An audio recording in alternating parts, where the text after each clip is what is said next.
Hi guys, and welcome to this Porsche 992. Let's just quiet it down.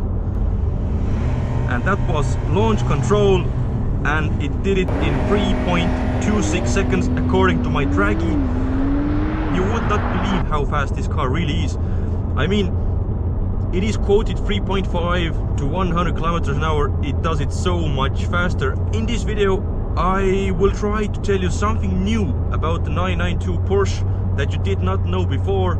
So if you're interested in a full review and some fun facts, tune in and enjoy the video.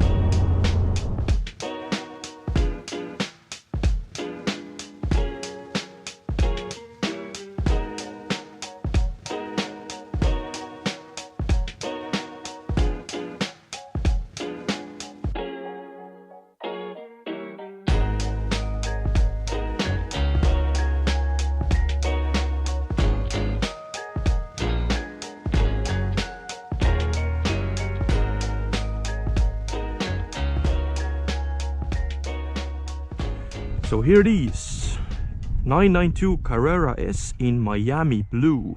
The 992 was introduced back in 2018 and it is a new design language, so to say, for Porsche. Although, you know, the basic recipe is still the same. They have still kept the engine in the rear, of course. This is the 450 horsepower, 331 kilowatt, 3-liter turbocharged engine. As far as design goes, it's relatively the same as its predecessor. If you don't know your Porsches, you will not notice the differences most likely, but there are many of them. And now, as promised, I will tell you some facts about the 992 Porsche that you probably didn't know before, or, well, if you did, sorry about that. First of all, the designers have had a laugh about the rear decklet and the lights here. As you can probably tell, these form a 11, and there are 1, 2, 3, 4, 5, 6, 7, 8, 9 on both sides here. Coincidence? Definitely not. 9, 11, 9, 11, whichever way you look at it. Second thing, this is the first generation of the 911 that has wide rear arches, even in the two-wheel drive version. Before, only the 4S and the turbo models had the wide wheel arches. Again, a sort of a quirk. The steering is 11% faster than the previous generation. Coincidence? I think not. Let's be honest. And this is also the first 911 that has a particulate filter due to the EU regulations, etc. It adds 11 kilograms to the weight of the car. No, that's actually wrong. It adds 10 kilograms, but how fun would it have been if it added 11? But the thing you most probably didn't know is that due to the regulations in Australia, if you buy a 992 there, you will get a much more freer flowing exhaust because it doesn't have a particulate filter there. Haha! See those oval exhausts? This is the sports exhaust system. It's an optional extra. It's roughly 2,700 euros, I think. Well worth it. It makes it sound absolutely great, even with the particulate filter in place. There are rear seats, but I think I'm not even going to show you them because they are very small indeed. As far as practicality is concerned, this car has a frunk. So here it is. It's not very big, but holds my camera gear, which isn't a lot these days. And yeah, it's okay. And one also great feature I discovered, this is closed, right? Open. Well, open. Hehe. So let's sit inside. Just look at the cabin. It is full leather.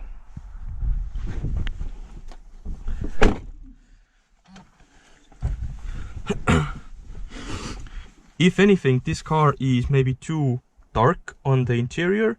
I would prefer it to have a, I don't know, a shinier detail here, or maybe red or something, you know, brown on the interior. I think brown isn't offered, but maybe beige. Let's just turn it on and I will talk more about the paint job. Let's put it into, yeah, exhaust on. Yeah. A little bit about the paint and the configuration of this car. It's Miami blue on the outside, full leather interior, heated, cooled, etc. Nappa leather, very soft indeed, so quality is nothing to be concerned about. Soft touch everywhere, leather is up here as well. Very, very good materials. And having driven a Taycan just recently, I can tell you that this feels a bit more expensive on the interior. I don't know why, it just does. It just does. About the configuration options, this paint job is extremely flashy. I wouldn't spec it myself if I was living in, let's say, anywhere remotely not Monaco, Nice, California, etc. This thing stands out too much. I mean, I like the attention, but this is too much even for me. I think, you know, I'm just gonna put a configurator here right now. So I think I would spec a darker outside color because it really complements the car, and a crazy, I think, full red interior maybe, or a gray one, not a black interior definitely. But if I was living in, you know, Monaco and I didn't really care and I was wearing Rolex watches made out of crystals, I would probably go with red or even yellow. This baby blue isn't my type.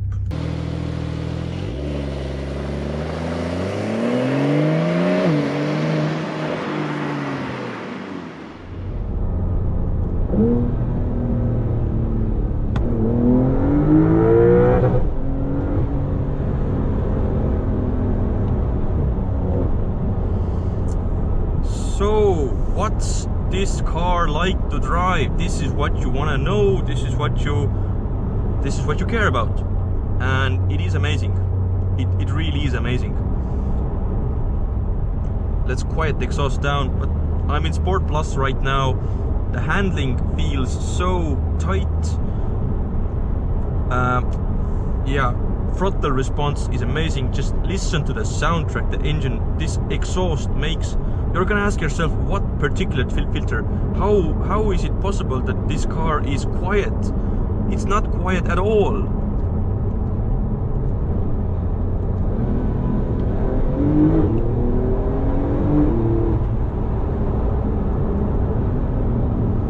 It crackles on the overrun, it pops and bangs. The feel of this car, it's raw, it's energetic. The Taycan was almost tamed, if I dare to say that. It was extremely flipping fast, but it was missing the drama this car has. But they are different cars, so let's just leave it at that. This car right here, as it stands, it's 150,000 euros. List price is, I think, 122, but let's be honest, none of the 911s will roll down the factory line with 0 options. You're gonna spec this car out as you like, and that's perfectly fine. That's perfectly fine. In any other car, I would say keep the options to the minimum. You do not need them.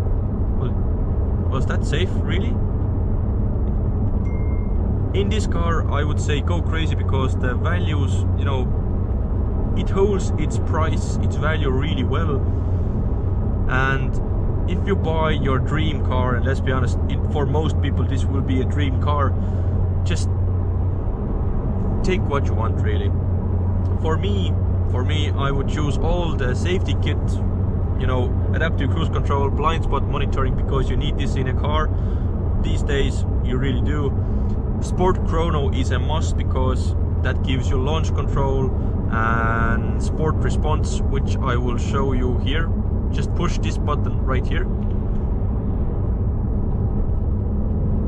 Oh wait, I'm in manual mode, sorry. Flips down to the... Wait, speed camera. Let's make a nice face. Anyway, it blips down to the lowest possible gear to give you just the best response. Yeah. If we're talking about the toggle switch down here, this is also part of the sport chrono. So you have wet, well, you should use it in wet. It's just, you know, keeps it calm, etc. Then you have normal, which is for your everyday driving in its, you know, original setting. It is exhaust system off, spoiler is down, chassis is in normal, it's comfortable as an everyday car. You can use it all day long. Then you have sport. It changes down some gears, exhaust is opened, and the car feels a lot more sportier. Throttle response is better as well. And then you have Sport Plus. Here is where everything goes mental.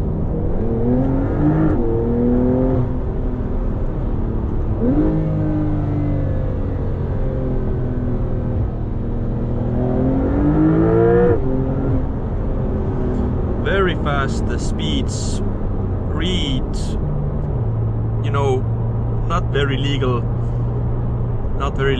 numbers. So yeah, this is a very fast car. In front of you, you have 5 different circular dials. To the left, you have 2 digits, customizable to some aspect. And to your right, let me just show you, you have a customizable screen. You can add sport chrono, navigation, general information about the car, etc. Let's just put it into normal mode. Okay, so that's that. Steering wheel is perfectly sized. I think if I have a bit of a gripe, I would say that the pedals are too far for my liking. I would like them to be closer to the edge of the steering wheel, but I get why Porsche did this, because if you're driving hard, it's better to grip the wheel this way, but I would just prefer to be a little bit on the outer side. But that's just my thing. I think gone are the full button layout of the previous 911s. Now you get some buttons for your ventilated and heated seats. If you want a heated steering wheel, the button is down here. Very nice option, by the way. Climate control, and thank God you have a volume knob. Thank God. Up here you have a big screen, touch screen, of course. It's so very, very usable. Speed camera again, just slow down a bit. It's so very usable. 3D maps, it's nippy, it's fast, well done Porsche. In media you have all your radio stations, lists, etc. And the menu I like the most. Car, you can just set it up as you like. Heated steering wheel is getting too hot for my liking currently. Anyway, yeah, this is an exceptionally good car with very good handling, and just listen to the sound. I'll put it in Sport Plus again.